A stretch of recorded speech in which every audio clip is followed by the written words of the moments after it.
तो बच्चों स्वागत है हमारे YouTube चैनल पर। चलिए आज की इस वीडियो में हम पंचवर्षीय योजनाओं के इतिहास के बारे में समझेंगे और दो पंचवर्षीय योजनाएं 11वीं और 12वीं योजना के बारे में भी जानेंगे। चलिए वीडियो स्टार्ट करेंगे बच्चों। देखिए, जैसा कि आप जानते हैं पंचवर्षीय योजनाओं का इतिहास क्या रहा है। अर्थव्यवस्था के पुनर्निर्माण के लिए नियोजन के विचार को 1940 और 1950 के दशक में पूरे विश्व में जन समर्थन मिला था। देखो बेटा, अर्थव्यवस्था का पुनर्निर्माण कैसे हो, इसके लिए 1940 और 50 के दशक में पूरे विश्व में जन समर्थन यानी लोगों का समर्थन मिला था। अब बात करते हैं दूसरे पॉइंट पे।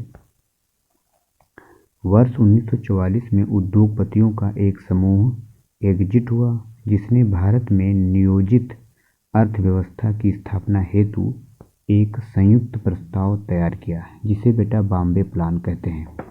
यहाँ से बेटा बॉम्बे प्लान का क्वेश्चन आता है कि कब शुरू किया गया था बेटा, 1944 में। और यहाँ पर एक क्वेश्चन भी बन गया, 1944 में उद्योगपतियों का एक समूह एकजुट हुआ जिसने भारत में नियोजित अर्थव्यवस्था की स्थापना हेतु एक संयुक्त प्रस्ताव तैयार किया, ठीक है, जिसे बेटा बॉम्बे प्लान कहा जाता है। अब बात करते हैं भारत की स्वतंत्रता के बाद ही नियोजित विकास को देश के लिए एक महत्वपूर्ण विकल्प के रूप में देखा जाने लगा। जोसेफ स्टालिन पहले व्यक्ति थे जिन्होंने सोवियत संघ में वर्ष 1928 में पंचवर्षीय योजनाओं को लागू किया था, ठीक है बेटा। जोसेफ स्टालिन पहले व्यक्ति थे जिन्होंने सोवियत संघ यानी रूस में वर्ष 1928 में पंचवर्षीय योजनाओं को लागू किया था। ये था बेटा पंचवर्षीय योजनाओं का इतिहास। अब हम समझेंगे पंचवर्षीय योजनाओं की अवधारणा।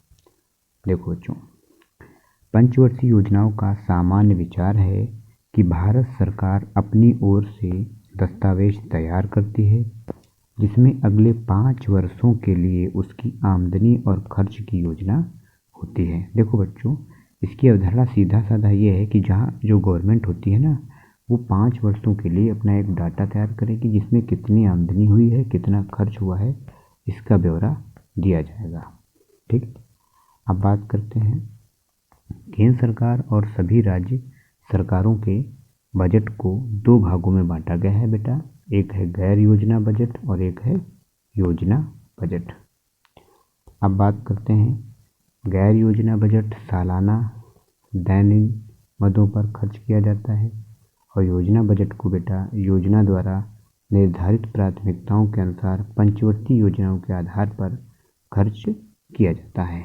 तो ये बेटा पंचवर्षीय योजनाओं की अवधारणा थी।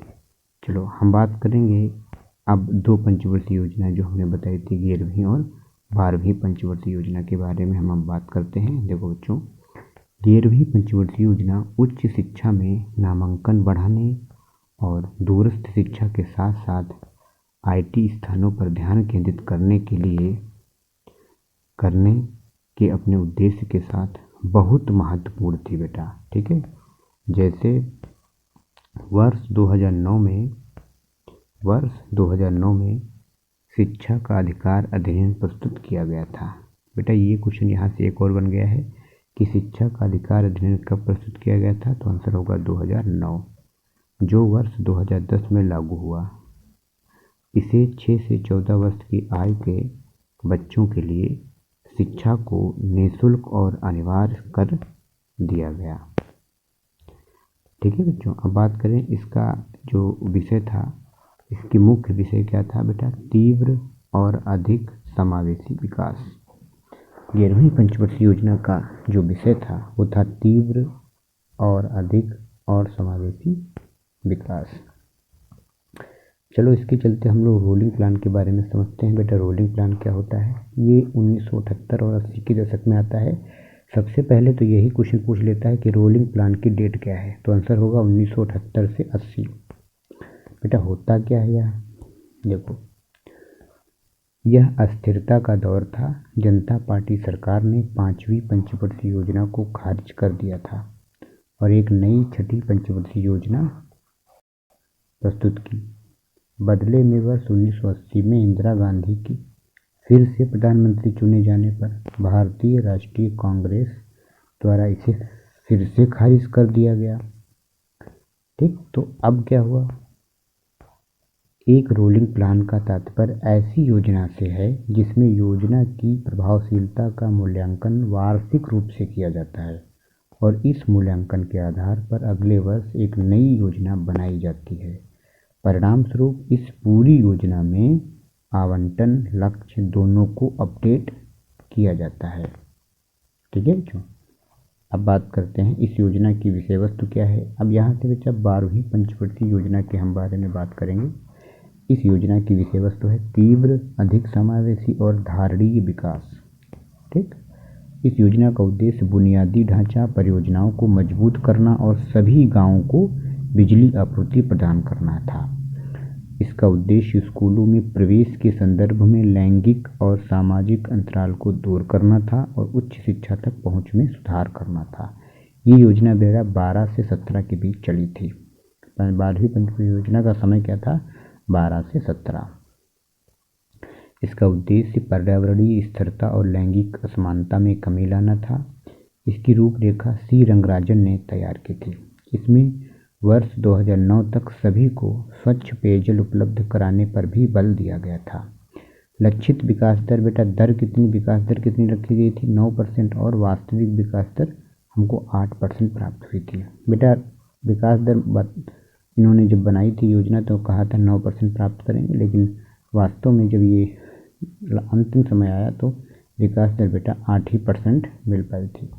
ठीक है, इसका उद्देश्य बेटा स्कूलों में प्रवेश के संदर्भ में लैंगिक और सामाजिक अंतराल को दूर करना तथा उच्च शिक्षा तक पहुंचने में सुधार करना था। ठीक है, इसके अलावा हर साल 1 मिलियन हेक्टेयर तक हरित क्षेत्र को बढ़ाना और गैर कृषि क्षेत्र में नए अवसर सृजित करना भी इसके उद्देश्यों में शामिल किया गया था। लक्षित वृद्धि दर 9% थी, लेकिन वर्ष 12 में राष्ट्रीय विकास परिषद ने इसे 12वीं पंचवर्षीय योजना के लिए 8% वृद्धि दर को मंजूरी दी थी। वर्ष 1951 से 17 तक भारतीय अर्थव्यवस्था का मॉडल पंचवर्षीय योजनाओं पर आधारित नियोजन की अवधारणा पर आधारित था। ठीक है, ठीक है स्टूडेंट्स, अब बात करते हैं, ये तो हम लोगों ने बात कर ली है। ठीक है स्टूडेंट्स, चलिए आज की इस वीडियो में इतना ही, मिलेंगे नेक्स्ट वीडियो में। Thank you.